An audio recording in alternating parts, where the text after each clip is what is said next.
protocols, and that's why I love Wireshark. You kind of see what's going on tonight in just a second in our network here.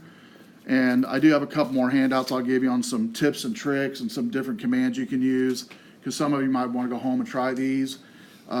Because by default, Wireshark will search the intranet, right, our local IP addresses, but it also will show extranet, like intranet type of stuff, the stuff coming into the building and going out of the building.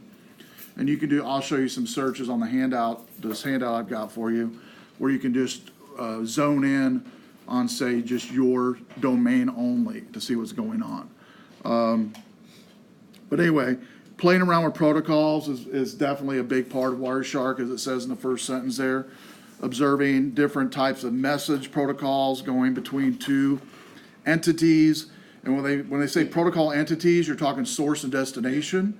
You could be a source, a web server could be a destination, a web server could be a source, you could be the destination, vice versa.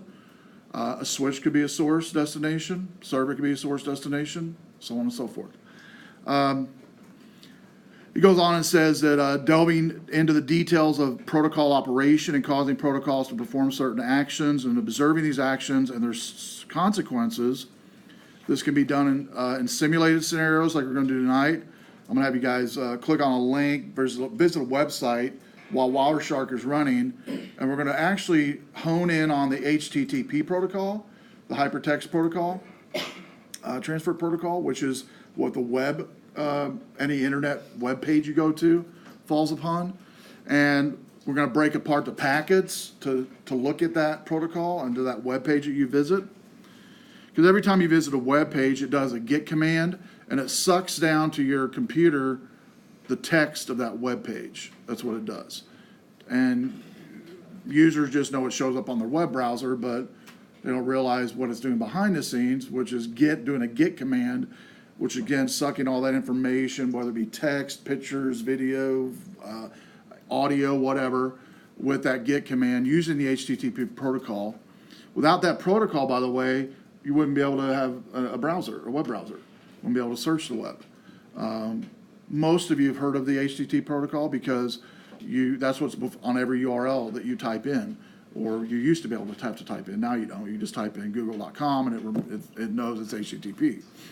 Back in the day, though, when browsers first came out, like Netscape, you literally had to type in the http://www.google.com in order for it to show up. Now they program browsers to, by default, put that protocol in for everything you type in. So anyway, it goes on and talks about where it starts in that first sentence or first paragraph in the middle there, where it says, in the Wireshark labs, you'll be doing this course. We have various different scenarios we'll use it for. All of you will have access in here, and it is a free download, and you can download it from home as well. In this handout here, it talks about where to find it, but it's already installed on your computers here, but I would definitely recommend downloading it at home. It goes on and says you'll observe the network protocols in your computer in action, interacting and exchanging messages, protocol entities, executing elsewhere on the internet. Thus, you and your computer will be an integral part of the live labs. Says here in the first lab, you'll get acquainted with Wireshark and make some simple packet captures and observations. And it's going to be very simple tonight. Then the third paragraph talks about the basic tool that is behind the scenes of Wireshark is a packet sniffer. It's the interface or the engine behind what makes it work. As the name suggests, a packet sniffer sniffs messages being sent and received from your computer. It will also typically store and display contents of those messages in captured files according to ports or according to protocols that it's upon. So HTTP protocol, UDP protocol, TCP protocol, ICMP protocol. These are just some of them that we'll see tonight and talk about what those are. Goes on and says it observes as messages being sent to and from your computer, those that are sent. Similarly, receiving packets are never explicitly addressed by that packet sniffer. Instead, a packet sniffer receives a copy of packets that are sent and received from or by an application and protocols executing on machine. So it's a passive piece of software, if that makes sense. Just listens. That's all it does. That's all it's going to do. It's not going to hurt your computer. It's not going to hurt the network. It's just listening to your NIC card, basically, on what's coming in, what's going out of your NIC card. Goes on, talks about figure 1, some of the protocols. If you go to page 2 there, the packet capturing library, what it does is it will receive a copy of every link layer frame that is sent to and from the computer, and goes on and talks about the HTTP protocol, the FTP, TCP, UDP, DNS, and IP all are encapsulated in every data link layer. And they go over your physical wires. They also go over your wireless internet as well, your wireless network as well. But they all fall upon what's called the Ethernet frame. And you'll actually see that frame when we blow up and stop this Wireshark session tonight. We'll blow up an Ethernet frame and actually look at it, and you'll be able to see such things as IP source, IP destination. You'll be able to see the NIC cards on both ends, MAC address. You'll be able to see data packets, the size of them. And so this just blows up basically what's happening on what a packet sniffer does. And again, the application can be your web browser. It can be an FTP client. It could be, we could say, from the browser side for what you guys use, like Eagle would be an example. There's certain protocols Eagle's going to use. HTTP would be one of them that it's going to definitely use.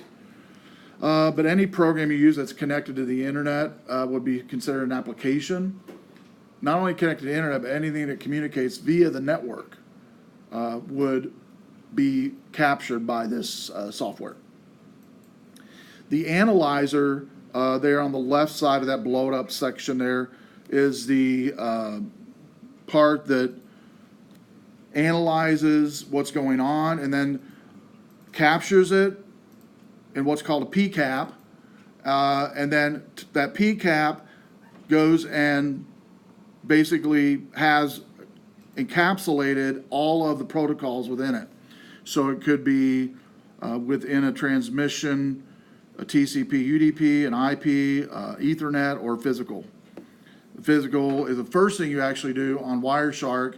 You have to bind Wireshark to a NIC card.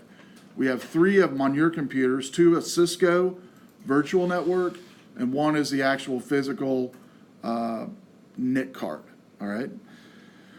By the way, there are, if you're interested, you can email me. In fact, I'm going to put it in this week's lab. It's not in there yet because I try to update each semester. There are apps for both Droid and iOS that perform the same functions for Wi-Fi or cellular data sniffers. And if you're interested, I know some free ones, some paid ones, both that you might be interested in. Okay. Sit there on that page too long there. Packet analyzer already talked about. It just kind of reads everything, what protocol it's upon. We'll be using the Wireshark packet sniffer, that last sentence or last paragraph on page 2. If you want to go to wireshark.org, when you get home, you can download the latest version. Flip the page to page 3 on getting Wireshark. That's what the screen looks like on the beginning of Wireshark, underneath where it says running Wireshark. When you run it, that's kind of what the screen looks like. When you start up, you'll notice at the top where it says filter, that's the area where basically you type in IP ranges, where I've circled up there, and I'll show you some tips and tricks to help you with that. By default, though, you don't have to put anything in there. It'll search for everything if it's empty that's coming in and out of your NIC card.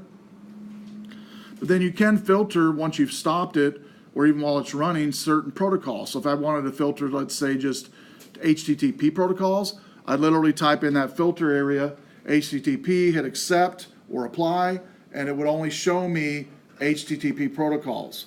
Otherwise, everything's going to show up. I can do the same with all the other protocols as well. Just type the protocol name in, hit apply, and it would show up those protocols. Flip the page to the next page.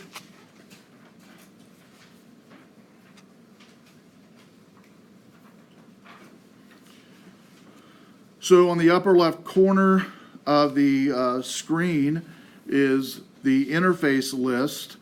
It has basically all of the network interfaces that it could connect to it. Once you connect the interface list, then you can start sniffing the tool. Now I wanted to show you some of the areas, kind of, if you look on the left side of the screenshot there. The top part is where all your commands are found in menus. Then you got your filter selection, where you can filter by type of the protocol. If you see the protocol column there, you can also type in range of IP or just one IP. The next one is a listing of captured packets. The green, black, and purple area, it by default is going to do a live feed and constantly be updating everything that's going on. Below that is if you double click on any one of the lines, it's going to blow it up below, or just click on it once actually, it's going to blow up below that in the detail part. The detail part, you'll notice you can expand and collapse by the plus and minus symbols each one of those areas to determine what it is you want to look at and investigate. The bottom part is an ASCII hexadecimal. On the left would be your hexadecimal. The right is going to be the ASCII code of what's represented on what your line you're clicking on. So it kind of blows it up a little bit. I've already went over all that, so I won't keep going there. So we're getting ready to take Wireshark for a test run. I'm going to skip over to the computer over there to do that, so I'm going to stop this.